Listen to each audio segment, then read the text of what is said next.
এখানে মোটামুটি কিভাবে কি প্রক্রিয়ায় আসলে এই লুটপাটটা হলো এটা তো আপনারা শুনেছেন। আমাদের তদন্ত কমিটি এটা বের করে এনেছে। জড়িত ব্যক্তিবর্গের তালিকা একটা আছে আমাদের, সেটা হচ্ছে জনাব আব্দুল সত্তার হাওলাদার, যার বিরুদ্ধে অভিযোগটা প্রথম এসেছিল, নির্বাহী প্রকৌশলী, এখন পিআরএল ভোগরত, নির্বাহী প্রকৌশলীর কার্যালয় পিরোজপুর। যেহেতু পিআরএল আছে সেক্ষেত্রে আমরা অর্থ বিভাগ এবং সিএজি কে এই বিষয়টা অবগত করেছি। জনাব আরিফুল ইসলাম, সিনিয়র সহকারী প্রকৌশলী, নির্বাহী প্রকৌশলীর কার্যালয় পিরোজপুর। জনাব এ.কে.এম.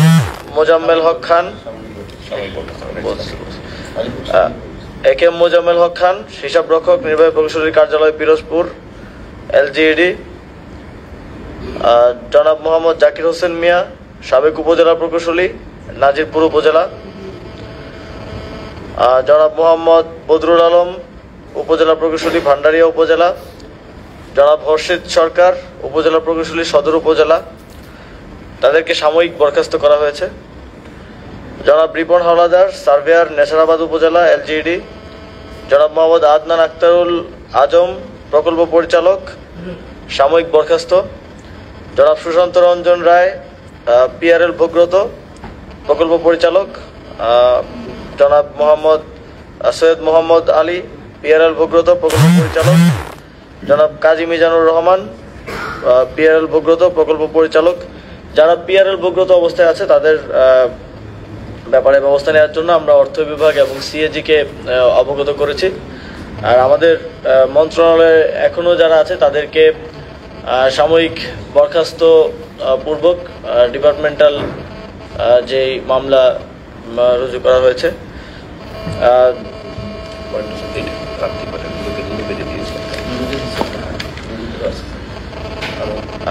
আচ্ছা, স্থানীয় প্রভাবশালী রাজনৈতিক ও প্রশাসনিক ব্যক্তিবর্গের সংশ্লিষ্টতাও এর সাথে পাওয়া গিয়েছে।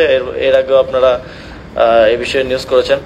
দাখিলকৃত 3টি প্রতিবেদন পিরোজপুর জেলার স্থানীয় জনগণের মতামত, জেলা উপজেলা পর্যায়ে স্থানীয় সরকার প্রকৌশলীর কার্যালয়ের কর্মকর্তা কর্মচারীবৃন্দ ও সংশ্লিষ্ট প্রকল্প পরিচালকগণের বক্তব্য পর্যালোচনায় পিরোজপুর 1 আসনের সাবেক মন্ত্রী সম রেজাউল করিম, পিরোজপুর 2 আসনের সাবেক সংসদ সদস্য মহিউদ্দিন মহারাজ, সাবেক সদর উপজেলা চেয়ারম্যান মেরাজুল ইসলাম ও সাবেক নজিরপুর উপজেলা চেয়ারম্যান জনাব নূরে আলম শাহিন, প্রধানমন্ত্রীর কার্যালয়ের সাবেক মুখ্য সচিব জনাব মোহাম্মদ তোফাজ্জল হোসেন মিয়ার রাজনৈতিক ও প্রশাসনিক প্রভাবের সম্পৃক্ততার বিষয়টি প্রাথমিক তদন্তে উঠে আসে। আর্থিক অনিয়মের বিষয়ে মন্ত্রণালয় কর্তৃক গৃহীত পদক্ষেপসমূহ: সংশ্লিষ্ট ঠিকাদার প্রতিষ্ঠান সমূহকে কালো তালিকাভুক্ত করা হয়েছে। প্রত্যক্ষভাবে জড়িত স্থানীয় সরকার প্রকৌশল অধিদপ্তরের বিভিন্ন কর্মকর্তা কর্মচারীগণকে সাময়িক বরখাস্ত সহ তাদের বিরুদ্ধে বিভাগীয় মামলা রুজু করার পদক্ষেপ গ্রহণ করা হয়েছে। সংশ্লিষ্ট পিআরএল ভোগরত কর্মকর্তা কর্মচারীর সকল সরকারি পাওনা স্থগিত করা হয়েছে। তদন্ত প্রতিবেদনে জড়িত প্রভাবশালী ব্যক্তিবর্গ বিভিন্ন কর্মকর্তা কর্মচারীর বিরুদ্ধে পরবর্তী প্রয়োজনীয় ব্যবস্থা গ্রহণের জন্য দুর্নীতি দমন কমিশনকে অনুরোধ করা হয়েছে। অনিয়মের সঙ্গে জড়িত Pirojpur district accounts and finance অফিসারের কার্যালয়ের কর্মকর্তা কর্মচারীর বিরুদ্ধে প্রয়োজনীয় ব্যবস্থা গ্রহণ করার জন্য বাংলাদেশ মহাহিসাব নিরীক্ষক ও নিয়ন্ত্রক সিএজি-কে অনুরোধ করা হয়েছে। অডিট টিমের সংশ্লিষ্ট সকল কর্মকর্তা কর্মচারীদের জিজ্ঞাসাবাদের মাধ্যমে অর্থ তছরূপের বিষয়টি উদ্ঘাটনের জন্য বাংলাদেশ মহাহিসাব নিরীক্ষক ও নিয়ন্ত্রক সিএজি-কে অনুরোধ করা হয়েছে।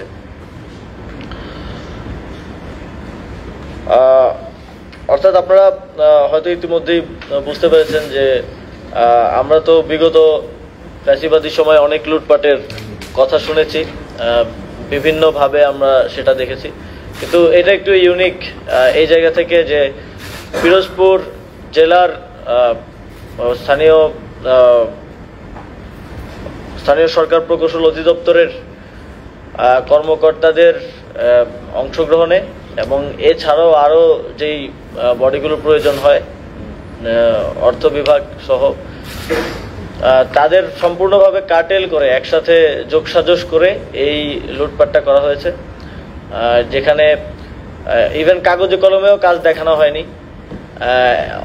অর্থ লোপাট করা হয়েছে প্রায় ১৬47 কোটি ৪৮ লক্ষ টাকা, এবং এর সাথে সরকারের একদম উচ্চ পর্যায়ের প্রশাসনিক কর্মকর্তা অর্থাৎ মুখ্য সচিব থেকে শুরু করে স্থানীয় পর্যায়ের যতগুলো বডি আছে, একদম কাজ শুরু করা থেকে বিল উত্তোলন পর্যন্ত সবার এক ধরনের সংশ্লিষ্টতার মাধ্যমে, যোগসাজশের মাধ্যমে এই লুটপাটটা করা হয়েছে, যেটা আমাদের প্রায় ৩ ধাপে তদন্তের পর উঠে এসেছে।